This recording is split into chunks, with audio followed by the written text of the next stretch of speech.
जरा एक पल के लिए सोचिए, अगर किसी देश के फाइटर जेट आपके सामने आ जाएं और आप उनके देश के आसमान में बिना अनुमति के उड़ रहे हों, तो क्या होगा?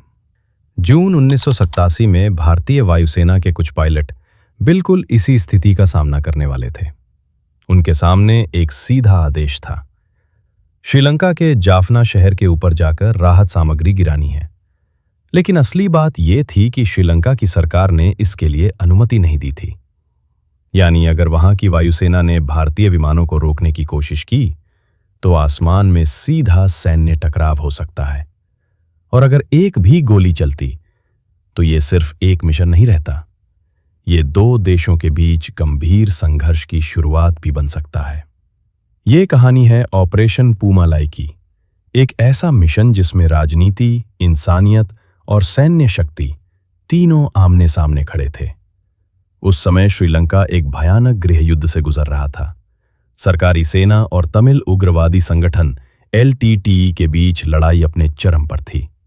इस लड़ाई का सबसे ज्यादा असर पड़ा जाफना शहर पर। जाफना लगभग घिर चुका था।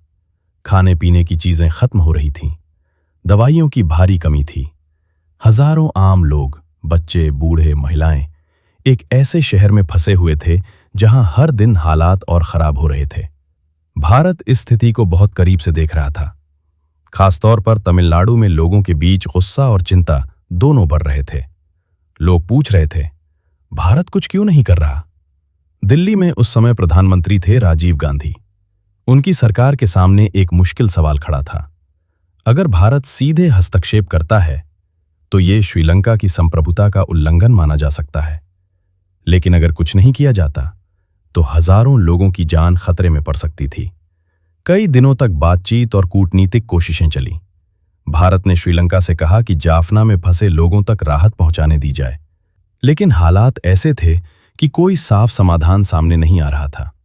और फिर दिल्ली में एक अहम फैसला लिया गया, अगर जमीन से मदद नहीं पहुंच सकती तो आसमान से पहुंचाई जाएगी। भारतीय वायुसेना के ट्रांसपोर्ट विमान जाफना के ऊपर जाकर राहत सामग्री गिराएंगे। ये फैसला आसान नहीं था, क्योंकि इसका मतलब था बिना अनुमति के श्रीलंका के हवाई क्षेत्र में प्रवेश करना। यानी हर पल ये खतरा मौजूद था कि श्रीलंका की वायुसेना भारतीय विमानों को इंटरसेप्ट कर सकती है। जून 1987 की एक सुबह भारतीय एयरबेस पर असामान्य हलचल थी। पायलटों को एक विशेष ब्रीफिंग दी जा रही थी। मैप सामने थे, रूट समझाया जा रहा था और सबसे अहम बात बार बार कही जा रही थी, मिशन पूरा करना है लेकिन स्थिति को युद्ध में बदलने से भी बचाना है। ये संतुलन बेहद नाजुक था। कुछ ही देर बाद बड़े बड़े ट्रांसपोर्ट विमान रनवे पर तैयार खड़े थे। उनमें भरे थे हजारों किलो राहत पैकेट, चावल, दवाइयां, जरूरी सामान। इंजन की आवाज गूंजने लगी और फिर एक एक करके विमान आसमान में उड़ गए। अब ये विमान सीधे श्रीलंका की ओर बढ़ रहे थे। कॉकपिट में बैठे पायलट जानते थे कि आगे क्या हो सकता है। रडार पर हर हलचल पर नजर रखी जा रही थी। किसी भी पल श्रीलंकाई फाइटर जेट सामने आ सकते थे और अगर उन्होंने रास्ता रोक लिया तो आगे क्या होगा ये किसी को नहीं पता था। धीरे धीरे भारतीय विमान श्रीलंका के हवाई क्षेत्र के करीब पहुंच गए। तनाव बढ़ता जा रहा था। रेडियो पर लगातार बातचीत हो रही थी। ग्राउंड कंट्रोल हर सेकंड स्थिति पर नजर रख रहा था। फिर वो पल आया।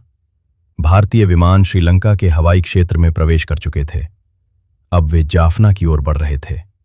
नीचे जमीन पर हजारों लोग अपने रोजमर्रा के डर और संघर्ष में लगे हुए थे। उन्हें अंदाजा भी नहीं था कि कुछ ही मिनटों में आसमान से उम्मीद उतरने वाली है। कुछ देर बाद पायलटों को जाफना शहर दिखाई देने लगा। आदेश मिला, तैयार हो जाओ। कार्गो डोर खुलने लगे और फिर आसमान से राहत पैकेट गिरने लगे। सैकड़ों पैकेट पैराशूट के सहारे धीरे धीरे नीचे उतर रहे थे। नीचे मौजूद लोगों के लिए ये एक अनोखा दृश्य था। कई दिनों से भूखे लोग अचानक आसमान की ओर देखने लगे, जैसे उम्मीद खुद आसमान से उतर रही हो। लेकिन ऊपर आसमान में तनाव अभी भी खत्म नहीं हुआ था। पायलट लगातार रडार देख रहे थे। हर सेकंड ऐसा लग रहा था जैसे समय थोड़ा धीमा हो गया हो।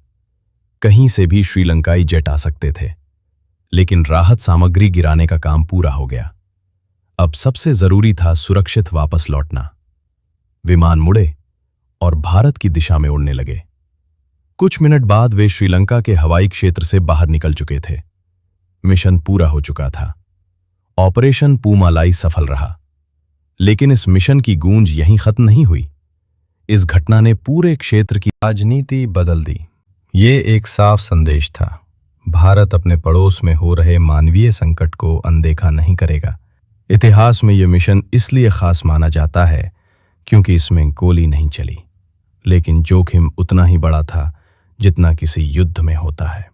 और शायद इसी वजह से जून 1987 की वो उड़ान आज भी इतिहास में याद की जाती है, क्योंकि उस दिन भारतीय विमानों ने सिर्फ राहत सामग्री नहीं गिराई थी, उन्होंने ये भी साबित किया था कि कभी कभी सबसे ताकतवर फैसला वो होता है जो युद्ध के डर के बावजूद इंसानियत के पक्ष में लिया जाता है।